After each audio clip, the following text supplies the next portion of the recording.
আপনাকে সেই তখন থেকে দেখতেছি এই রুমে বসে বসে আপনি কি করতেছিলেন? আর এখানে কেন আসছেন? আসলে অনেকক্ষণ থেকে বসে আছি আপনাদেরই অপেক্ষায়, কারণ আমার একটা জীবনসঙ্গী দরকার। এর জন্য আপনাদের মাধ্যমে নাকি জীবনসঙ্গী পাওয়া যায়। এখানে কি জীবন সঙ্গীর জায়গা? এটা বলেন, এটা কোন জায়গায় জীবন আছে আপনার? সঙ্গীর এটা জায়গা না, ঠিক আছে, কিন্তু আসছি রুমে আসে বসছি যে আপনাদের অপেক্ষায়, আপনারা ছিলেন না। তো আপনারা এখন আসছেন, এখন আপনাদের মাধ্যমে নাকি অনলাইনের মাধ্যমে ভালো ছেলে পাত্র পাত্রী সন্ধান দেওয়া হয়। তা আমি তো যেহেতু মেয়ে, আমার একটা পাত্রের দরকার। আর হচ্ছে আসলে একা একা আর থাকতে ভালো লাগছে না, বিয়ে করার দরকার, একটা ছেলে আপনারা খোঁজ করে দেন। আসলে খোঁজ তো আমরা করতে পারি না। আপনি তো নতুন দেখতেছি। তাছাড়া আপনি আগে পরে কি বিয়ে শাদী হয়েছিল আপনার? বিয়ে হয়েছিল কিন্তু ডিভোর্স হয়ে গেছে। অনেকদিন একা ছিলাম, এখন আর একা থাকতে ইচ্ছা করতেছে না। আর একা আসলে থাকা যায় না একটা মেয়ে মানুষ। তো ডিভোর্সটা কেন হলো আপনার? বিভিন্ন কারণে একটা মেয়ে তো কখনোই ছাড়তে চায় না যে তার স্বামীকে সে ছেড়ে দিবে, সংসার ছেড়ে দিয়ে ডিভোর্স কলঙ্ক নিবে। কিন্তু যখন একদম অতিরিক্ত শেষ পর্যায়ে চলে যায়, যে সে একদম ফেল হয়ে যায়, তখন ডিভোর্স দিতে বাধ্য হয়। সেরকম আমিও ডিভোর্স দিতে বাধ্য হয়েছি। আপনি ডিভোর্স দিয়েছেন? জি।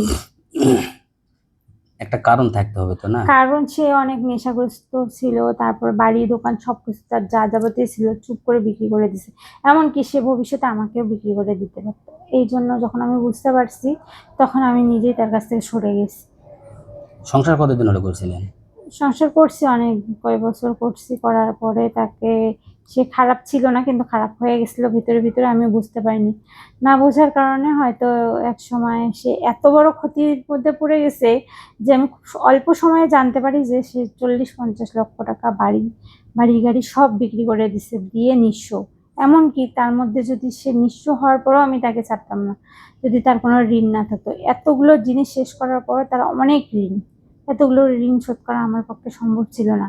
তারপরেও আমি আমার ফ্যামিলির সমস্ত আত্মীয় স্বজনের বিরুদ্ধে যেও পরিবার থেকে অনেক টাকা পয়সা দিয়ে আজকে নিঃস্ব অসহায় হয়ে গেছি। আজকে পরিবারের কাছে দাঁড়ানোর মতো মুখ আমার নাই। এই জন্য আপনি এখানে আসছেন, না? জি।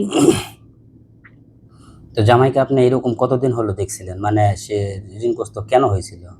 আসলে জিনিসটা একদম ধরতেই পারিনি আমি, বা এখনো সে মুখ থেকে স্বীকার করে নাই যে আসলে কি ঘটনা ঘটছে, সে কিভাবে টাকাটা ব্যয় করছে।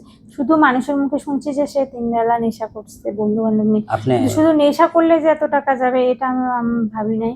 হয়তো বন্ধুদের সাথে কোনো একটা ঘটনা আছে যেটা সে শেয়ার করেনি। আর আমি কোনো কিছু বলতে গেলে সে আত্মহত্যার ভয় দেখাইতো, বিভিন্ন রকম টর্চারিং করতো। বাধ্য হয়ে আমি সরে গেছি তার কাছ আচ্ছা, থেকে। এখন আপনি যদিও নতুন ছেলের উদ্দেশ্যে আসছেন, তাহলে আপনার সাথে হুম। যোগাযোগ কিভাবে করবে?